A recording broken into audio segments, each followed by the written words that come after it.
Hey there, welcome to the Impatient Entrepreneur Podcast, a show where we hear from entrepreneurs and business owners who are chomping at the bit to make their mark on the world. I'm your host, Lauren Quidar-Cockrell. Now, let's hurry up and get to the good stuff. Hi, friends. Welcome back. We have a great conversation for you today with entrepreneur, author, speaker, and podcaster Ken Rusk. We will share his impressive bio in the show notes, so we'll get to that. So definitely don't miss out on that. But for now, let's buckle in and get ready for some fantastic advice and gems today. Ken, welcome to the show. Thanks, Lauren. I appreciate it. Thanks for having me. Yeah, absolutely. So the first official question is, are you an impatient entrepreneur? Absolutely, 100%. Yeah. Yeah. So impatient, I forgot to take my phone off the hook. So go ahead. So you have a really, like I said, a really impressive bio. Like, what can you tell our listeners about yourself and how your impatience shows up and all that good stuff? Well, originally I had a lot of part-time jobs like any kid. I worked when I was 12, 13, I was working, trying to make money so I could buy my baseball glove or my next baseball bat or a bicycle or whatever I wanted to do. And so I was always trying to figure out ways to earn money so that I could make things happen. When I was 15, I was in my high school, and my high school shared a fence with an industrial park. And that fence had a hole in it. And we used to cut through that hole to go to the carry out after school. That's what kids did back then. And I was always intrigued by the businesses that were in that park. They were always hustling and bustling and energy and people and things moving around. So I knew somebody that had worked at one of them, and I said, "Hey, what do you guys do here?" And they said, "Well, we're basically ditch diggers." And I said, "Well, I'm qualified to do that." So yeah, it was my first full-time job. I started with them digging ditches in the summertime when I was out of school. In the winter, I worked in the office after school. So I kind of learned the front and the back of the building, if you will. And when I was 18, they said, "Hey, what are you doing?" And I said, "Well, I think I'm supposed to go to college, but I don't know if I want to. I like being outside working with my hands." And they said, "Well, if you want, we'd like to send you around the country opening up branch offices, new offices, or franchises of what we do." And I said, "Well, that sounds like a pretty cool plan." So I did that for 4 years, lived out of a suitcase, and got tired of the travel, and got good enough that I knew after making mistakes with other people's money and time that I could set up these businesses. I could do it. I was confident. And so at 23, I moved out to Toledo, and we opened up the company here in 1986, and started with 6 people. And now I think we have nearly 200. So it's been a hell of a ride. Wow. Okay. So what's that journey been like for you? I mean, what are some of the lessons you've learned and all that? Well, I think first off, entrepreneurs are people that aren't this. You're not born with this. People think, "Oh, you're lucky, Ken. You're one of those entrepreneur guys." That's just not right at all. There are probably, in my book, I write about the 9 characteristics of what I think make up an entrepreneur. And there are things like persistence and resilience and faith, hope, faith and courage and initiative and vision and humility and generosity and all that kind of stuff. But the thing is none of those things come out of you. I think every one of us possesses those skills, by the way, but they don't come out of you until there's a reason why. And what I've learned most is not only do I have to constantly have a lot of reasons why, which is awesome because you anticipate so many cool things happening to yourself, but you need to surround yourself with people who have a lot of reasons why too, and give them the strength and the power and the time and the wingspan to work the plan the way they want to work it with and through your company. And I think that's one of the biggest things is surrounding yourself with, maybe they're not entrepreneurs, maybe they're intrapreneurs. They want to work for themselves, but within your framework. Maybe that's the best way to set up a company, because once I started doing that, the company just took off and I never looked back. So I have your book here, Blue Collar Cash. What drew you to become an author? I never woke up, Lauren, and said, "Hey, I'm going to be an author today." That's just never happened.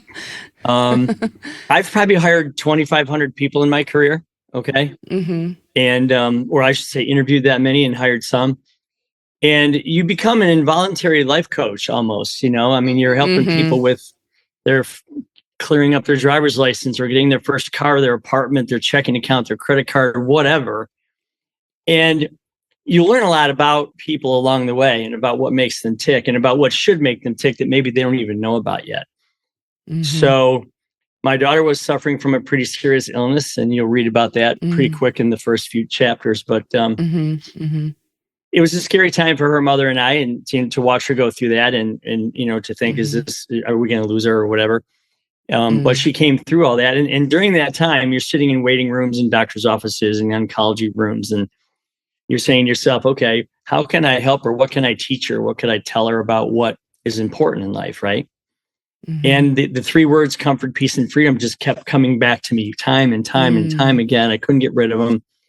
And so I thought, well, everybody has their own nirvana, their own level of comfort, peace, and freedom that they wish to achieve.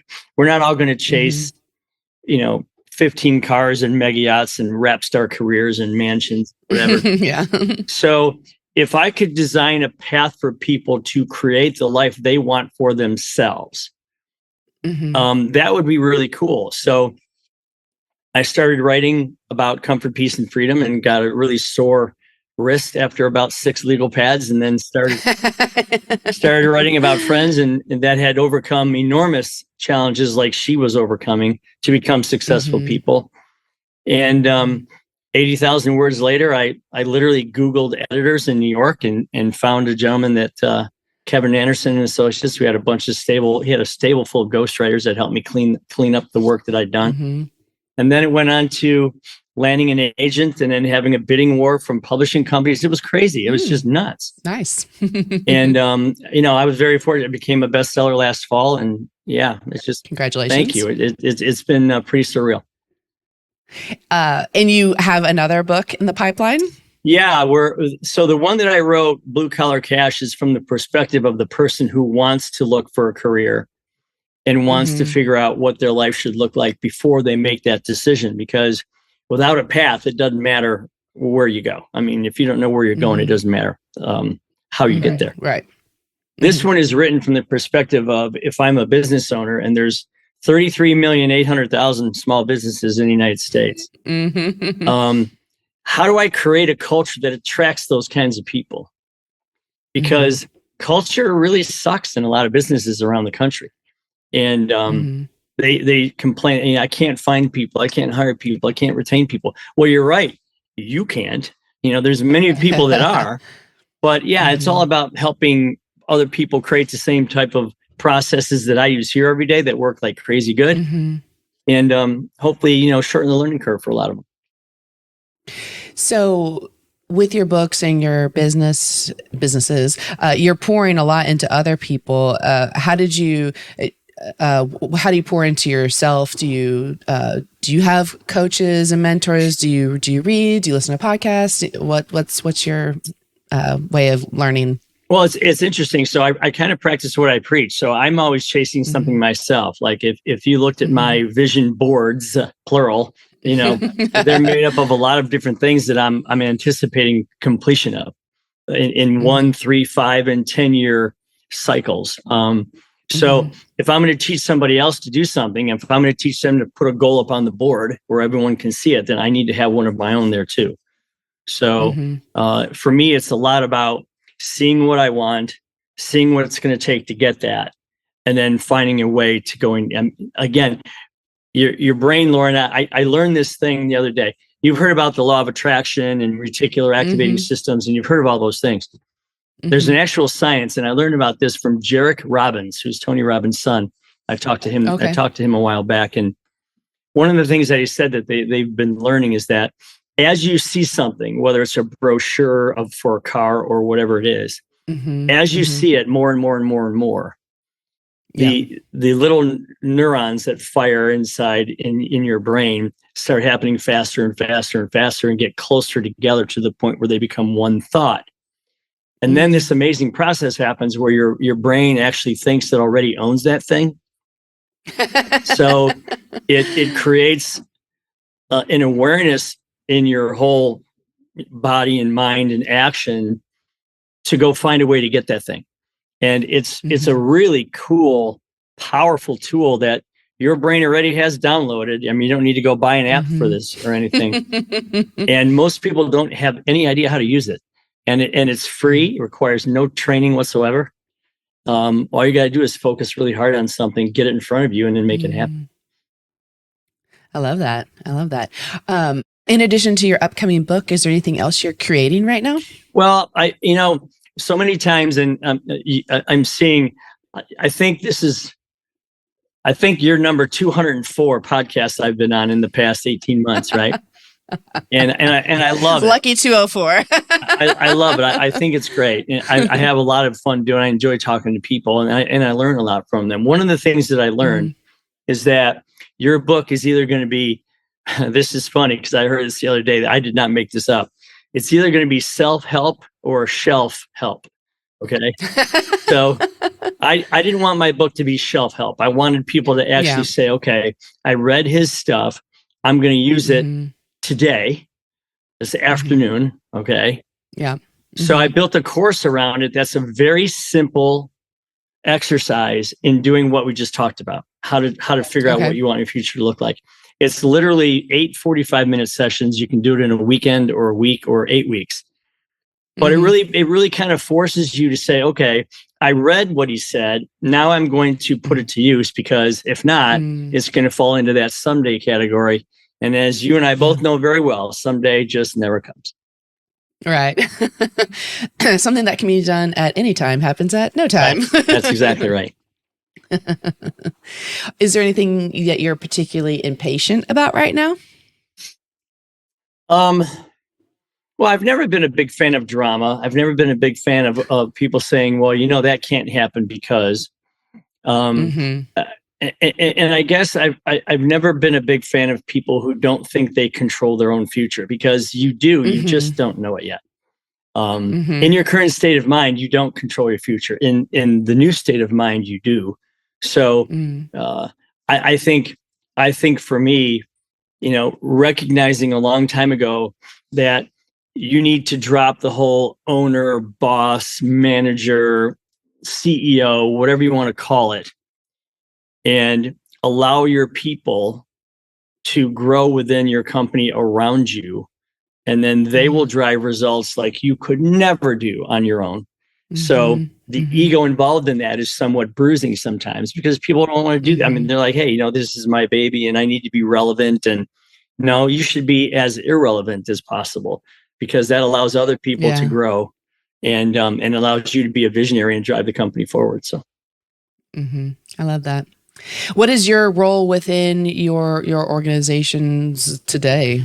I just watch other people succeed. And I know that sounds simple, but we create an environment for that to happen. And then we get them actively involved. And then we watch these paths. You have to understand that there's probably 50 different paths being walked at any one time here. Some are a year old, some are 2 years old, some are 4 years old. Some, I should say 4 years long. That's how long the journey is. And we get to watch people on the path to succession. And it's really cool, because you see people who never thought they could do something, who all of a sudden believe that not only can they do it, they will do it, they are doing it, and they can't wait to do the next thing. So that transformation is what gets me out of bed every day. It's a pretty neat thing. Yeah. Have you always been a leader, do you think? Or is this something you kind of grew into, or has this always been a part of you? I never wanted to be seen as a leader, to be honest with you. First off, I'm 5'9", 165 pounds, soaking wet. And I never saw myself, like, if you put every one of the people in our company here in a parking lot, standing shoulder to shoulder, and I was one of them, I would never want you to walk up and say, oh, he's the boss, obviously. So I never really wanted to be seen as that overpowering kind of guy. I would rather live in a campus style environment than a, skyscraper type environment where I'm sitting at the top in some super long, conference room table or whatever. I always just wanted to be someone who said, you know what, let's all win together as much as we can, and just let the chips fall at the end of the day. And I think that's what happens. People do win. When they don't, they change the game and try to win at something else. And it's a pretty cool way to hang out, really. Yeah, I agree. So what's something in your business life that has happened, and at the moment you felt like, man, I don't know if we're going to come back from this. The rug got pulled out from under you. Something has happened, but looking back on it now, you realize it was probably one of the best things that could have happened. Well, I would say this. I would say that, when you're in a construction business and there's economies that come and go, and there's presidents that come and go, and there's, there's attitudes and opinions and excitement and depression and all these types of things that come and go. You're constantly battling that. Like, it's almost like you're in a boat on a whitewater rafting, and you're just kind of avoiding the rocks as you're having fun going down the river. So there's that constantly is something that we deal with as owners or CEOs or whatever you want to call it. But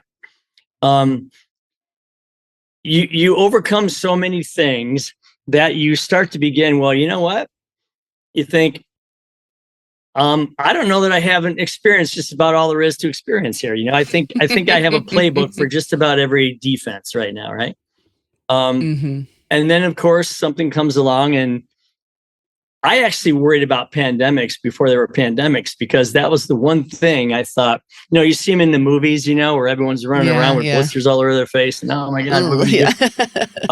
That was the one thing that I thought, man, how would I get through that? And I believe it or not, I've given that a thought of many times. I mean, not a lot, but it's hit my mind when I see something like that. And then sure enough, you have one of these pandemics that comes along, and that's a play that nobody has in their book. Nobody's got that. So with everyone, I'm standing here, and behind me is my chair, and there's no one sitting behind me. Okay. Going, hey, just do this, do that. You have to sit there and go, okay, how do we figure this out? And you gather your people around you, and, they all look at you with these eyes like, am I going to disappear? Am I gone? Right. Yeah.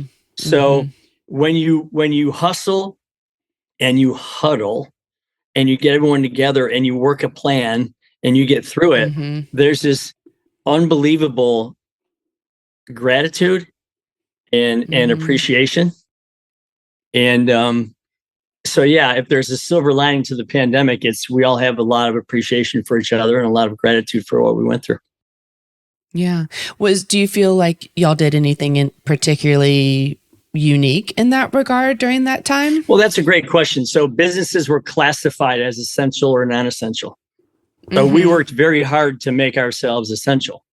And we searched through all the statutes and all the wording and parsed words and, split words. And, we created an environment that we could be essential. And all you needed was to get the door open, and then you could just do business as usual at that point. I mean, what people don't know about that is, if you were essential, it was just a badge that you wore. It doesn't mean that's exactly what you did. I mean, you just went around, you went about your normal business, but you had this kind of like ticket to work, a free pass to work. So that's kind of what we did. And we made ourselves essential by just altering a few things in the products and services that we supplied. And there we went. I'm flashing back to talking to one of our PR and marketing services clients, and she was saying, how can anyone say you're not essential? You're helping us stay alive. Like, well, there you go. I mean, absolutely. I mean, and that's she's right in a way, because that's a very creative way to say, if you are consulting somebody through a quagmire, you are damn sure essential. I mean, absolutely. Yeah. But some of the people at the CDC may have not seen it that way. Fortunately for us, it was very easy for us to be remote, and it was just a matter of me also having two very young children at home. Also, but other than that, we're here. Just a few more gray hairs to show for it. There you go. Was there something when you were growing up where people made you feel like, oh, Ken, you're so whatever, and they made you feel like a part of you was deficient or not good enough. But now as an adult and this successful person that you realize that thing is actually your superpower. I can't wait till you read the first chapter, because that whole story is right in the first chapter. Yeah, I was born with a pretty common but not so common facial deformity called a cleft palate, and I looked like a funny little creature when I was born. I mean, they had to do a lot of facial surgeries just to make me look normal, or try as normal as possible. And going through that when you're 4 through 12 years of age is no fun at all. And, sure. The bullying, the teasing, all that kind of stuff. Yeah, that was tough. And there was one pivotal moment, and I'm glad you asked this, because it'll make the chapter a little better for you, I think. But there was a moment where I was standing with a group of my friends. They were girls, and the bully came up, and he thought he was going to show off in front of the girls, and he made fun of me in some way. And I was like, you know what? I'm going to try some self-deprecating humor right now and see how that works, instead of hiding in a corner or, cowering and whatever. So I did. I threw it right back in his face, and I said, you know what? You're right. You're right. I am a scary little monster. And the girls looked at me, and they looked at him, and they were like, you are such a jerk to this guy. And they just ostracized him. And from that moment on, I mean, I laughed about it. From that moment on, I thought, you know what? Maybe humor is my weapon, and I've been kind of using that ever since. Just for, I mean, it's not that you can laugh off serious situations. You can't. You have to work your way through them. But you can't take everything so seriously that there isn't a little bit of comedy in everything. So. Right. Well, that's life. Nothing's truly black and white. There's always some shades of gray, and humor can be found even on darkest days. Right. But yeah, and I think that's actually like a proven technique to dealing with bullies of all kinds is, kind of reflecting back what they just said. They're like, oh, yeah. So you're a little intuitive person caught on very early. So you shared a lot of nuggets so far, but and you teed this up perfectly as well. Is there one thing that someone can do today to make their lives or businesses stronger or better? From a personal standpoint, there is only one. I mean, it's not that there's only one thing. I mean, health and everything else, physicality, diet, all that kind of stuff. I mean, treating your body right, treat your mind right, obviously. But I will say this: you have probably never gotten into your car, started it up, put it in reverse, backed it out into the street, and then put it in drive and looked out and said, where the hell am I going right now? I mean, you probably, that would be a very dangerous thing to do, but you've probably never done it. Yeah. So we do so many things with pathways. Getting out of bed, walking to the shower, getting out of bed, walking to the coffee maker. Okay. These are automatic pathways. They happen every day. And I kind of took that natural process that we all do anyway. And I said, okay, why aren't we drawing with crystal clear clarity and color and vivid detail? Why aren't we drawing what we want that brochure to look like? Why aren't we drawing what we want our life to look like? And I mean, what type of house do you see yourself living in? What type of pet do you want? A dog, a cat? What color? What would you name it? What types of vacations would you see yourself doing? What type of transportation would you like to drive around? What type of charity moment would you enjoy? And your health and your spiritual moment and your sports and hobbies and family. Draw all those things out in amazing detail and take your time. I mean, when you make a puzzle, everyone gets the puzzle and they put the square pieces out first. They make the frame and then they start infilling the pieces, right? But there's literally no way you could do that puzzle if you didn't have one thing. The box, okay? The box has the picture. So you wouldn't go off on that puzzle without that box. I mean, you could, but it would take you an awfully long time to do it that way. So if that's true for puzzles, why isn't it true for your life? So draw that out, put it somewhere where you're going to see it 2-3 times a day. And allow this huge computer, this perfectly beautiful machine that is your brain, that we only use maybe a quarter of. Allow the rest of that computing power to create a path for you that almost subconsciously takes you to where you want to go.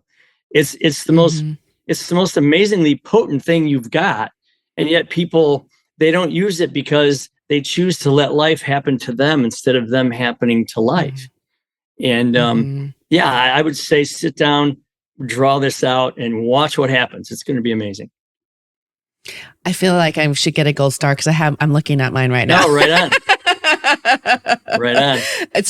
So you mentioned your vision boards. I mean, you put like pictures on them and all that. You know, you really create them and make them in vivid detail. We do it a bunch of different ways. Some people like to cut out pictures from magazines. Okay.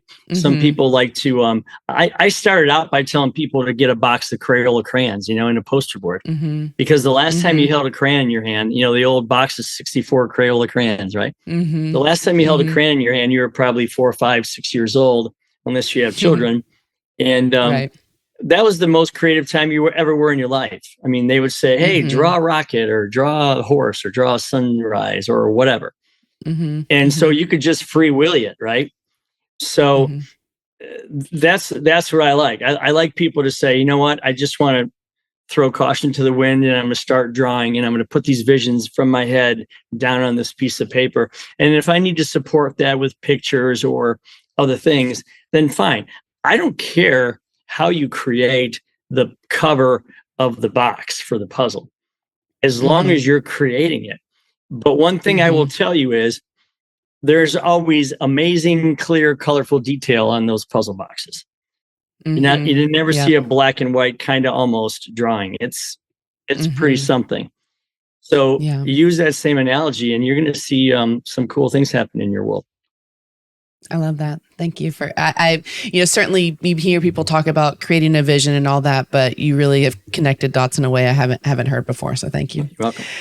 Oh, okay. So wrapping up, where can people find you, do business with you, buy your book, all that good stuff, and your course and all that? So, I became a grandfather a week ago. So, oh, congrats. Everything's cool about that except the word grandpa. I don't think I own the word grandpa yet. You know, I think I'm too young for that. So we're going to go with pops. We're going to hang out with that word. My father-in-law is pops. I'm very, very fond of that one. So I would say, because I am that old to be a grandfather, I'm not the best at social media. So I have a whole group of guys that helps me do all that. That's the point I was making. Yeah. And so if you go to @KenRuskOfficial, you go to all my different social media trends and social media platforms and whatnot. The book you can buy anywhere: Amazon, iBooks. You can buy at Barnes and Nobles. You can buy at your local bookstores. We need to support those as well. And the course is for sale on the website now. KenRusk.com is where you can buy the book and the course as a combination. I donate most of my money to charities, and especially involving the military. So if you buy the book and the course, you're not only helping yourself, but you're helping somebody else. Great. I priced this thing at a crazy number. It's not $700, $800, $2,000, $5,000. It's literally like $129 to go buy this. Okay. And you get a free book with it. So it to me, it's a way of covering my costs, giving back to the community, and allowing people to, again, shorten the learning curve to becoming an entrepreneur. Like, I wish I had someone do for me so many years ago. So, yeah.